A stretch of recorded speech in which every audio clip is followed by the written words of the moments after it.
Starting last Saturday, we began a series of talks on the precepts, and I thought it would be helpful just to touch on what are these precepts. So the 5 precepts are guiding principles in Buddhist ethics. They're not a set of rules or commandments, but they can be thought of as ethical guidelines which are undertaken freely and can be applied to all areas of human behaviour. And when we take on these precepts and actively follow them in our lives, they can bring about more positive states of mind. So the Buddhist tradition acknowledges that life is complex on additional precepts. So at the time of ordination, an order member takes on a total of 10 precepts. But for today, we're looking at one of the 5 precepts. And over the coming weeks, we'll be having a series of talks, and each week we'll have a speaker on one of these 5 precepts. And the precept or guiding principle I'll be looking at this morning is the second of the 5 precepts. And this second precept has both a positive formation and a negative formation. And in its positive formation, it reads, "With open-handed generosity, I purify my body." In its negative formation, it is, "I undertake to abstain from taking the not given." Now, it's also chanted in Pali when we chant the refuges and precepts, and it's a version of its negative form, and it sounds something like Adinadana Verimini Sikappadam Samaryami. That might sound familiar to some of you. So let's look at the negative formation of this precept first. I quite often think that when we think of generosity, of giving, we think of giving or donating money to those in need, or giving some financial support to causes that we see as important, and of being of service to others. And if it wasn't for the generosity of many people over many years, we'd not be coming together under the same conditions that currently is the Sydney Buddhist Centre. Even today, the centre works to meet its running costs so as to be able to continue to offer the Dharma, to offer connection and friendship to all who come through the doors, both physically and virtually. Now, Subhadramati, who is an order member, who I believe is currently based in London, wrote a fabulous book called Not About Being Good, which refers to Buddhist ethics. And in this book, Not About Being Good, she suggests that reflecting on your own mortality can free you up to be more generous.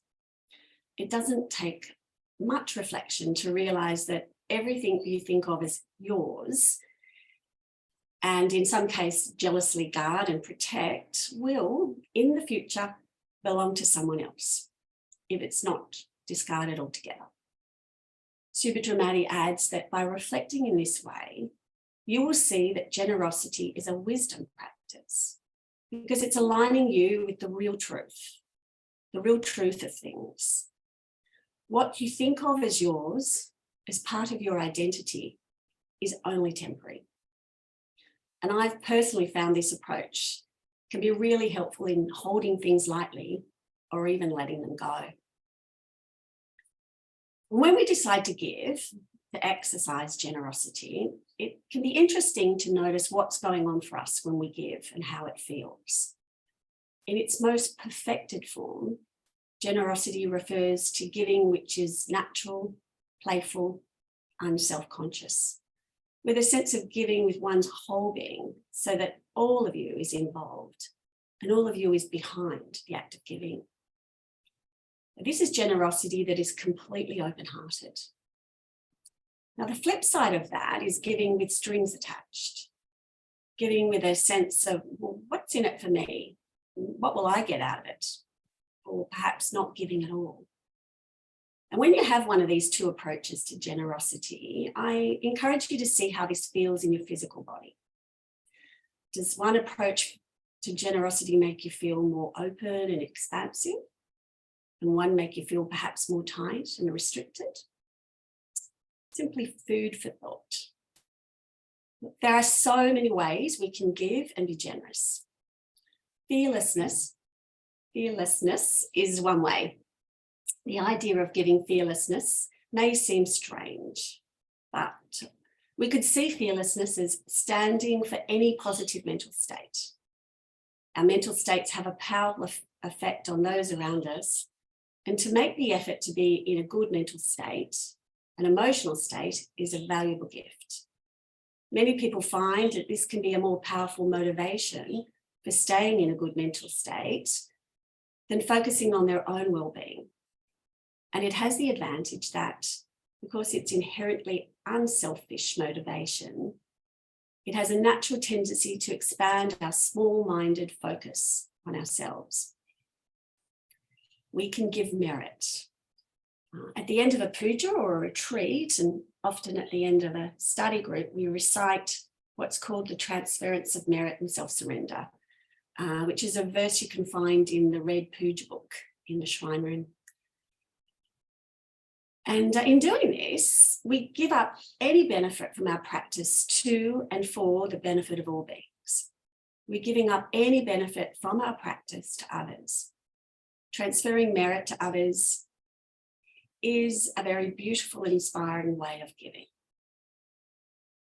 We can rejoice in the merit of others by communicating the positive aspects we see in them, rejoicing in their positive ways of being in the world. Fabulous way of giving and being generous. Another form of generosity I've been recently reminded of is to simply listen. Giving your time and being open to another human being by listening to them and allowing them to be heard can be a really generous gift. So, for example, a generosity and listening occurred for me very recently. A couple of weeks ago, I returned home after a deeply inspiring 12-day training for ordination retreat. And I was feeling very spacious, full of metta and positive emotion. And on the second morning from returning home, I decided early that morning I'd head down to nearby Coogee Beach with my dog, simply just to sit by the beach. When I arrived, I noticed a woman holding a banana skin who seemed unsure about which bin to put the banana skin in. I approached her and pointed out which bin I thought was the right one. And then we got talking. And after some time of talking, I asked if she'd like to sit down together, and she happily agreed. We sat down and she talked and I mostly listened. Occasionally I asked questions and added something about myself, but my nods and smiles seemed to help her talk about the challenges she was currently experiencing. And after some time had passed, I could see and feel that she seemed brighter and had a beautiful smile. We bid each other farewell, and off I went to go about my day, feeling uplifted from this exchange with a stranger. I looked at my watch, and we'd been together talking and listening for 2 hours. It didn't feel like I'd given much at all, but I sensed at that time I gave this stranger by time, by listening, and it had a really positive impact on both her and myself. My act of wholeheartedly listening to her and its positive effect reminded me that listening to others is a gift, an important way of being generous in the world. We can plan to be generous by making regular donations, by planning to give Dharma talks, by regularly giving our friends a lift. But it's also wonderful to undertake random acts of generosity that just play out when we feel open-hearted, when we follow the thread of kindness and connection. The traditional Buddhist literature is full of suggestions about practical ways to develop our generosity by putting energy behind the generous parts of our being. And one suggestion is simply to notice when we have a generous impulse and then to act on it, to follow through. My experience of generosity is that generosity is highly contagious. When we are generous, this releases generosity in others, which in turn releases generosity in ever-widening circles.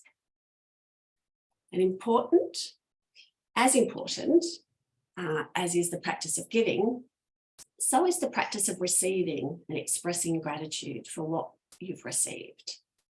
Sometimes it's not always easy, whether it's material aid, someone offering you a seat on the bus, or just accepting a simple compliment. And this has certainly been my experience. I've noticed that I feel more comfortable giving than receiving. So I actively work at being more receptive to the generosity of others. I've come to realize that if I don't receive what others are actively offering, then I'm not allowing others to be generous. In fact, receiving well is itself a kind of generosity. In a similar vein, there's a generosity of stepping back, and this can be most obvious when we're working in groups. In groups, there are generally lots of diverse ideas and ways of doing things.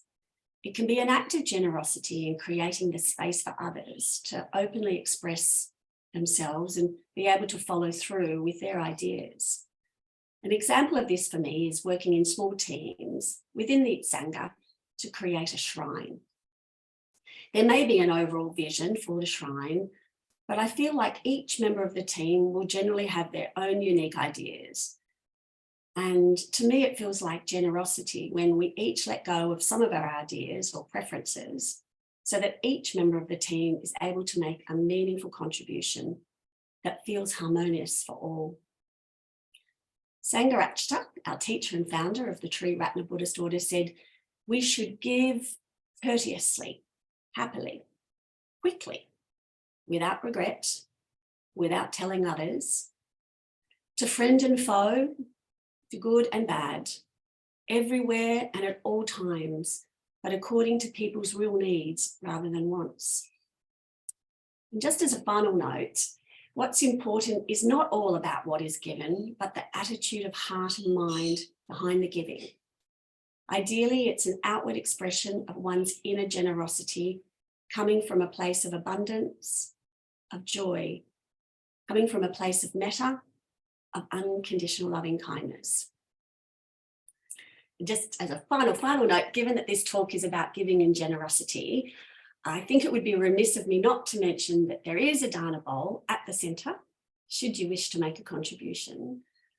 And also the account details for the Sydney Buddhist Centre are in the chat for those online if you feel like giving. Thank you.